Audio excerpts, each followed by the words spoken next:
Keynote can be a very useful and powerful tool for creating presentations, as well as flyers, website mockups, and other kinds of documents. When developing a design language for a brand in Keynote, it is important to be as consistent as possible with things like color and typography. And there's some really nice tools to help you out with this. In this video, I'm going to step through the process of saving a color scheme and typography plan so that I can keep a consistent look throughout my Keynote slides. I'll start with color management. I have a color scheme that I've created here in Adobe Color, a free web application which you can find at color.adobe.com. You can see a bunch of crazy looking numbers down here at the bottom underneath the sliders, and each line is a different way of defining color for the computer.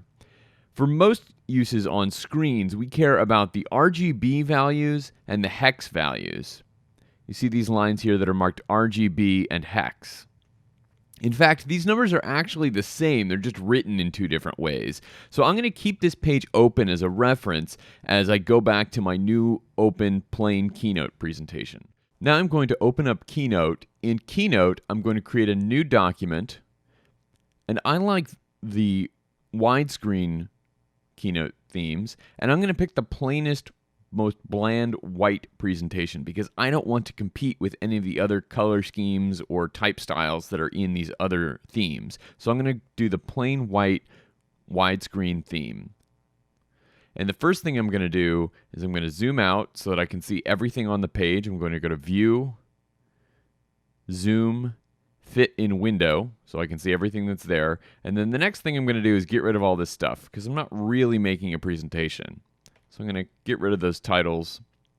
And to have a color, I need to have something to put that color on. And so I'm going to make a simple shape. So I'm going to go up to Shape, and I'm going to pick a square because I'm very boring. So now that I've got a square on the screen, you can see that I've got all of this information in the inspector panel on the right about what that square should look like. So you see I've got things about how it's filled and the border around it and the shadow around it. We're going to start by dealing with the fill.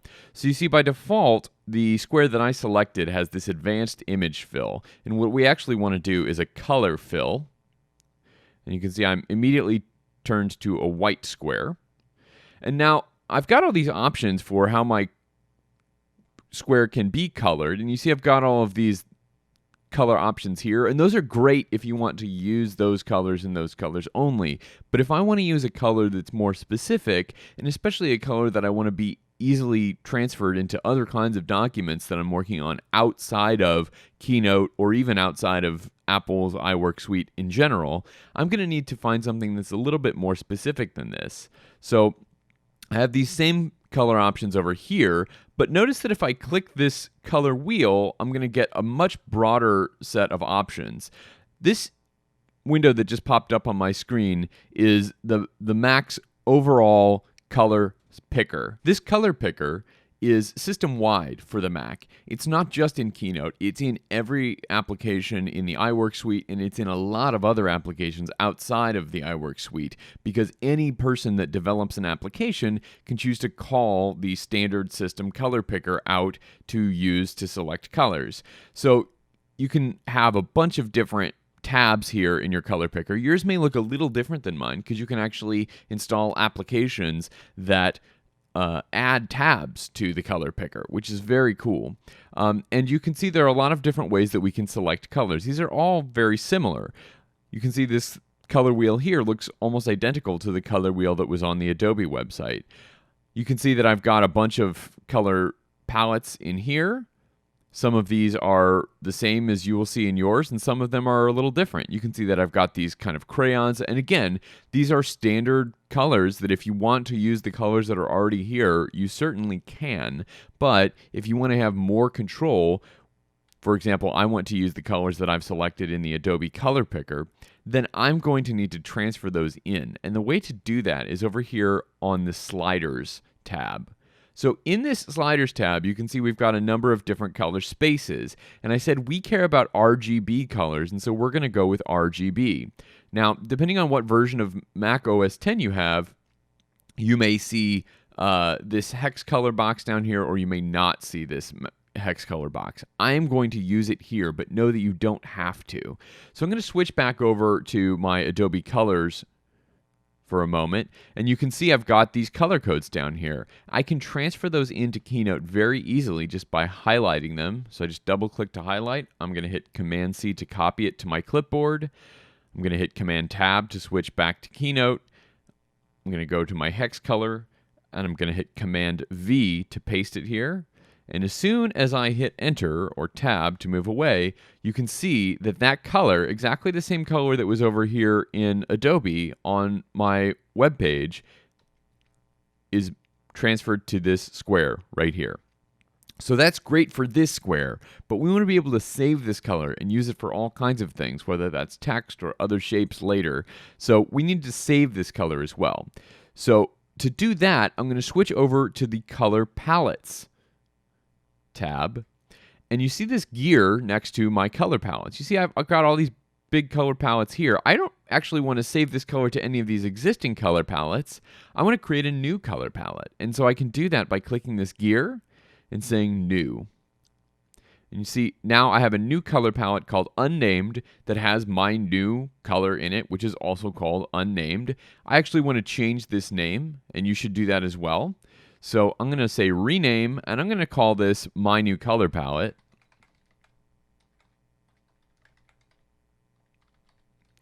Hit rename. You might call yours something more descriptive based on the project that you're going with. So you might say record label palette or something like that. So here's my new color palette, and I also want to name this color that I just created. So if I double click the name, you can see that I can now type something in here, and this is going to be New Aqua. And now I've got a new color here called New Aqua. So that's one color that I have saved, and I can come back to it anytime I want. So I'm going to close the color picker now, and I'm going to make a copy of this square. So I'm just going to hit Command C to copy it and Command V to paste it. And so I've got another color here that I can, or another box here that I can put anywhere on the page. I'm going to make 2 of these. We'll make a 4th one. All right. So now I've got 4 boxes. They're all the same color because I copied them all, and I'm going to move them to the center because that's just the kind of person that I am.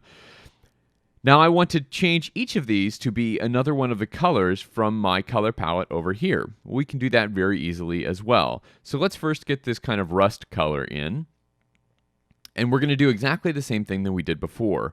I'm going to select this hex color. I'm going to hit Command C to copy it to the clipboard. Command Tab to switch over to Keynote. I'm going to select the square that I want to change. I'm going to open the color picker. I'm going to go to the sliders, and I'm going to paste this hex color in this new place. I'm going to hit Enter. And now you see that I've got my rust color changed here in the document, but I still need to go back to the color palettes and save this. So now I don't want to create a new palette. I just want this new color to be a part of this palette.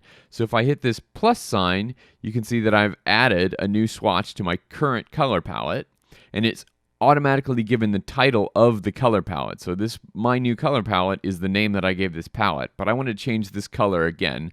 So I've been calling this Rust, so let's go ahead and call it Rust. All right, so there we go. We've got 2 colors in our color palette. So the next thing I want to do is show you how to move a color into this palette using the RGB sliders. So we're going to do the same thing. It's going to be a little bit more tedious, but we're still going to be doing a very similar operation. This is for anyone who's not using a version of Mac OS X that has the hex color option. So I'm going to go back and grab this kind of orange color here. And this time I'm going to care about these RGB values. This is a little bit slower because we need to separate out the red, the green, and the blue values. That's what these 3 numbers represent. So I can only grab one of them at a time. So I'm going to double click my 196. I'm going to copy that to the clipboard.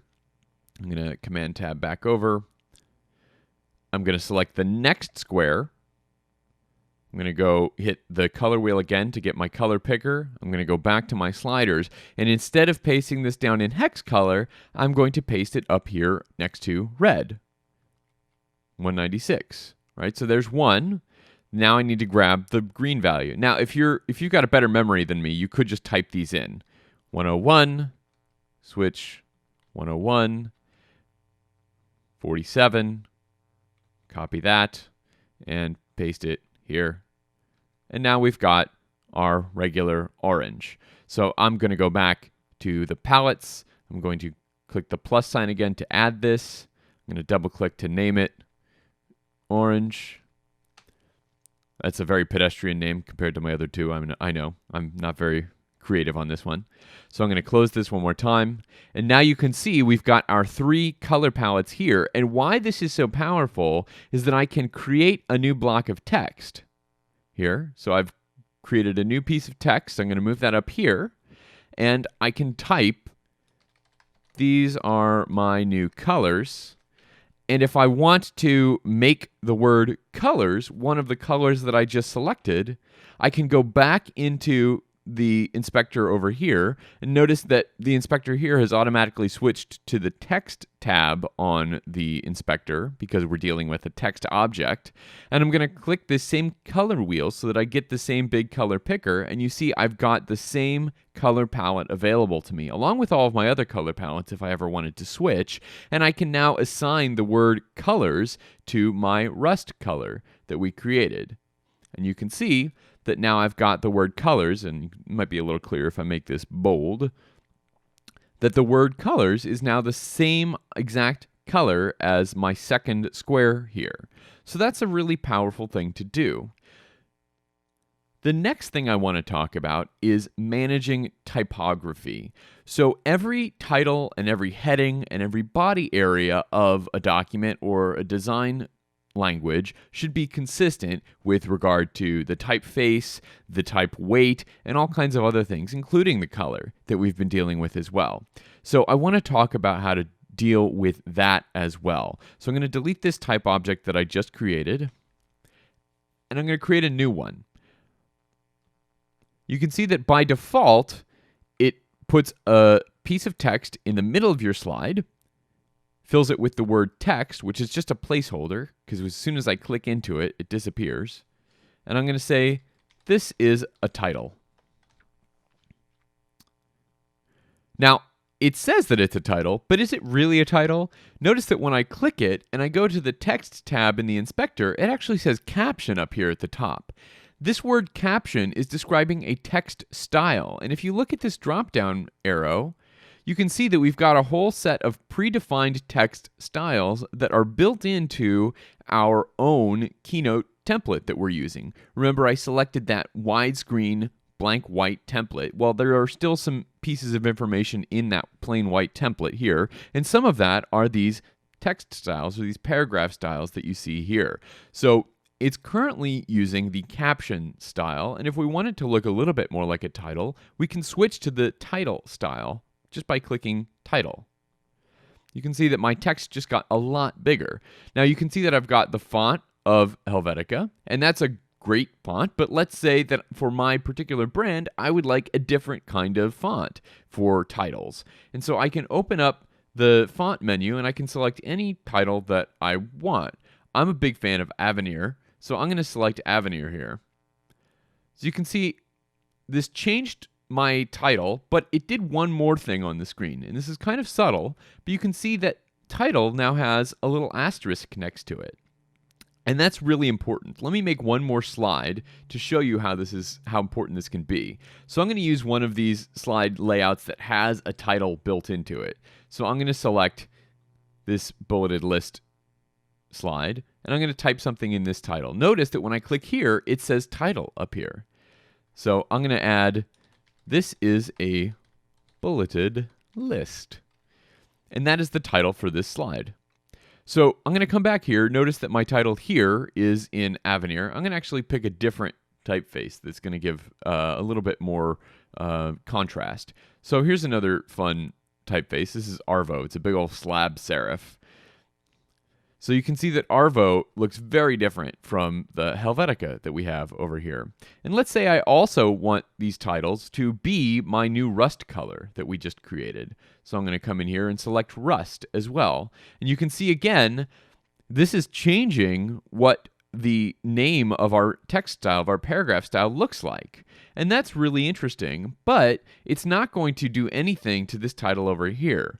However, you can see that when I select it, I also have this option to update. And what this is going to do is update the selected paragraph style based on the styles that are used in this particular object. So this particular object doesn't use Helvetica, it uses Arvo, and it's not black, it's our rust color. And so if I click update, you can see that this asterisk is going to go away. And that's because that we have now defined the title style based on this object. So that asterisk was telling us, yeah, this is a title, but you've changed it. It's not a normal title. And in fact, if I go back to the new created title, it's changed this one as well.